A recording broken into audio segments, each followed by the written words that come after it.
Vamos ahora a hacer una nota totalmente distinta al mercado automotor. Vamos a hablar de la importancia de la planificación urbana, los elementos que hay para ordenar una ciudad y, por supuesto, esto está netamente vinculado con la seguridad de peatones y de automovilistas. A veces uno ve una obra y no entiende por qué esta obra se hizo de tal o tal manera. Bueno, todo eso lleva una planificación y lleva una razón de ser. Estuvimos ahora con Clara, que nos va a hablar de planificación urbana. La presentamos hoy en Mercado Automotor. Tenemos el gusto ahora de estar con Clara Lainez. Ella es doctora en Ingeniería Civil y en este bloque de Mercado Automotor vamos a hablar justamente sobre eso, que está netamente vinculado a la seguridad vial, a los peatones, a los conductores. Bueno, Clara, gracias por estar con nosotros, gracias por tu tiempo. Sabemos que uno está trabajando en forma constante, pero has tomado el tiempo para venir hasta aquí. ¿Cómo estás? Bien, muy bien. Bueno, sos doctora en Ingeniería Civil. ¿Qué significa eso? Bueno, pues que en el año 2001 terminé la carrera de Ingeniería Civil en la Politécnica de Cataluña, en Barcelona. Y bueno, seguí vinculada de algún modo trabajando en una consultora interna de la universidad, trabajando en temas relacionados con diseño de firmes y pavimentos y demás, y 6 años más tarde me doctoré en Ingeniería Civil. Perfecto, es algo que está hoy netamente vinculado con la seguridad, como decía, del peatón, con la seguridad del conductor, y estaba leyendo unos informes antes de hacer esta entrevista. 1,24 millones de personas mueren cada año en siniestros viales, una cifra que atormenta realmente. Sí. Y se puede hacer algo, de hecho muchas ciudades lo han hecho. Y sí, evidentemente eso es tanto a nivel, esas cifras engloban a nivel urbano y nivel interurbano, ¿no? Las cifras son distintas, ¿no? Pero a nivel urbano, por ejemplo, en los últimos años ha cambiado la forma de diseñar las ciudades para tratar de disminuir la cantidad de accidentes de tránsito y sobre todo la gravedad de los mismos, que está directamente relacionada con la velocidad. Las ciudades se diseñaban siempre pensando en el vehículo privado, en los coches, y con esa visión se dejaba de lado totalmente los modos de desplazamiento más vulnerables, que son los peatones y las bicicletas. Entonces, esa forma de diseñar que había antes no solo generaba que cada vez hubiera más autos, más congestión, más problemas de contaminación en las ciudades, etcétera, sino que además no resolvía el problema de los accidentes de tránsito y de la gravedad de los mismos. Bien. A ver, Clara, en esta nota no vamos a hablar de Mar del Plata, pero sí te tengo que hacer una pregunta. Digo, todo eso que tiene que ver con la organización, con el diseño, uno lo puede llegar a lograr en ciudades nuevas, pero en el caso de ciudades que ya tienen sus calles, que ya tienen sus plazoletas, que ya tienen todo, ¿se puede llegar a trabajar igual? ¿Se puede llegar a mejorar? Sí, porque en realidad todas las ciudades estuvieron previamente diseñadas pensando en el auto. ¿En tantos autos?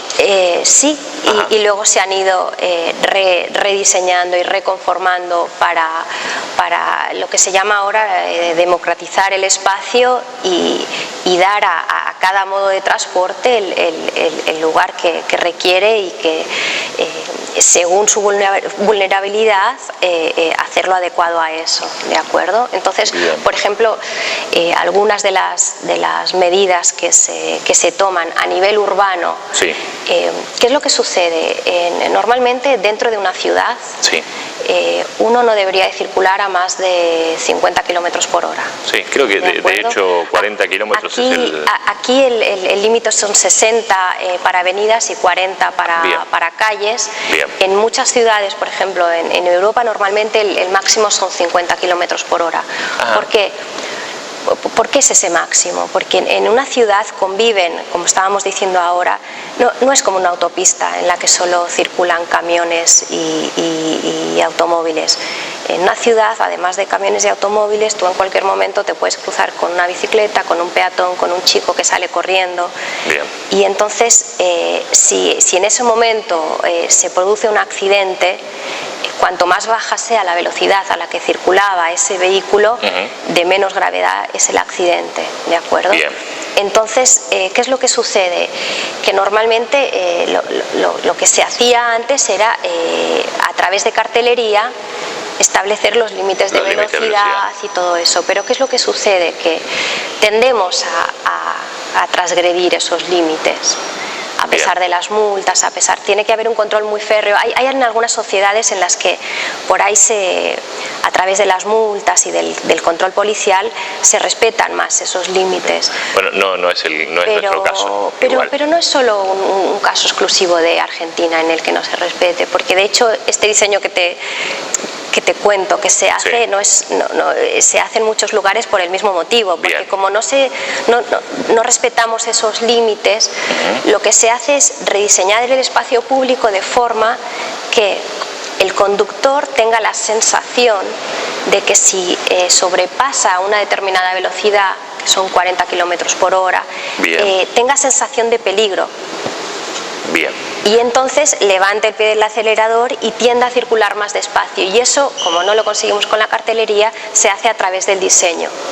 Del diseño, ya sea en rotondas, ya sea un estrechamiento de calzada, como habíamos hablado recién, que en Mar del Plata después lo vamos a hablar más intensamente, pero lo hay, y lo hay en un montón de ciudades. Es decir, vos venís tal vez con 2 carriles y sabés que dentro de 100 metros va a quedar un solo carril, entonces no te queda otra que disminuir porque te lo chocás. Claro, sí. En realidad lo que se hace en cuanto al estrechamiento de la calzada, más bien es, dijéramos, antes se diseñaban calzadas en una calle cualquiera, una calzada es lo que sería la calle, bien ancha, podría llegar a ser de 11 metros, sin ningún tipo de obstáculo que no son obstáculos reales, ¿no? Bien con puntos de fuga lejanos y muy anchas. Ahora no, ahora por ahí tenían 2 carriles de circulación y un carril a cada lado, una dársena a cada lado para estacionar. Entonces, ¿ahora qué es lo que haces? Tú lo que haces es, los carriles por donde tiene que circular el coche, esos carriles ya de entrada los haces más estrechos. ¿De acuerdo? No los haces con las dimensiones que tiene una autopista, que puedes circular a 120 kilómetros por hora y los haces de 3,3, 3,4 metros. No, tiendes a hacerlos de 3 metros, de 2,8. ¿Por qué? Porque tú, al tener la sensación de estrechez, vas más despacio, porque tienes... y luego además en las esquinas de, por ejemplo, una cuadra cualquiera, ¿no? En las esquinas y quizás en un par de puntos a media cuadra, donde estacionan los autos, tú...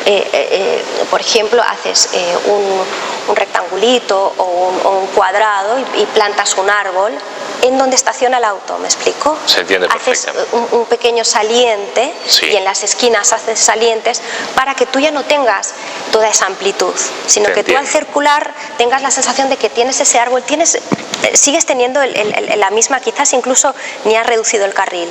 El carril capaz que sigue siendo de la misma anchura, pero tú al traer los arbolitos o al traer las esquinas, el conductor tiene sensación de que se va a chocar eso y reduce la velocidad.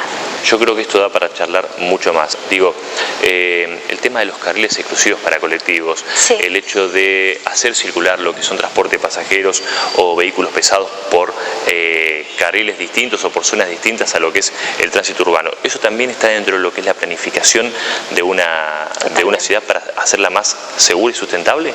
Sí, totalmente. O sea, otra de las áreas y de las cosas en las que las ciudades, en las que se le da más importancia a toda la cuestión de la planificación, de mejorar la convivencia, de disminuir los accidentes de tránsito, en todas esas ciudades y en las que se apoya el transporte público colectivo, que es más ecológico, etcétera,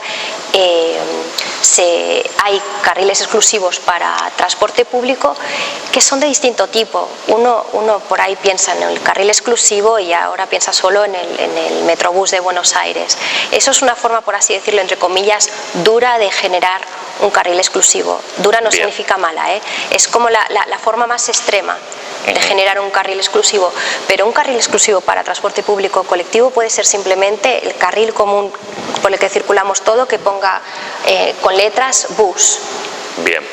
Entonces, si la sociedad es suficientemente madura como para no invadir ese carril si no eres un colectivo, es suficiente. Perfecto. Es Sí, decir, que y eso es un carril exclusivo. Es decir, necesitamos la planificación estratégica de las ciudades y, por supuesto, la madurez del conductor y del peatón, a veces, ¿no? Porque... Sí, de toda la sociedad, no solo del conductor, sino también, exactamente, del peatón, de cruzar por donde debe cruzar. Bien. Puede parecer la tontería de cruzar en las esquinas, no es una tontería. ¿Por qué? Porque en las esquinas donde tú esperas encontrar un peatón, seguro. Si un peatón cruza media cuadra, puedes no estar atento a eso, porque no te lo esperas y atropellarlo. A mí me pasa a veces cuando salgo del garage, que salgo por la avenida Colón mirando los autos que vienen con la onda verde, entonces vienes haciendo este movimiento. Si justo hay un peatón aquí a media cuadra, yo no espero el peatón aquí, yo lo espero en el semáforo. Es verdad. Si viene un peatón cruzando 18 metros por aquí, si yo vengo mirando, lo puedo llegar a atropellar. Sí. Y yo no estar haciendo nada malo, porque yo estaba, me explico, son ese tipo de cosas que todos, si nos ubicamos en nuestro lugar, es más sencilla la lectura del tránsito, que siempre es complejo, ¿no? Mar del Plata estaría bueno que se empiece a trabajar este tema. Yo sé que hay un grupo que viene trabajando fuerte en esto y espero que lo siga haciendo. Te propongo para tal vez la próxima entrevista hablar un poquito más de cómo está la ciudad, con vos, con quien sea responsable, para que el marplatense sepa que se está trabajando y se está trabajando bien con respecto a este tema. Bueno. ¿Sí? Te agradezco muchísimo tu tiempo. Bueno, muchas gracias. Gracias.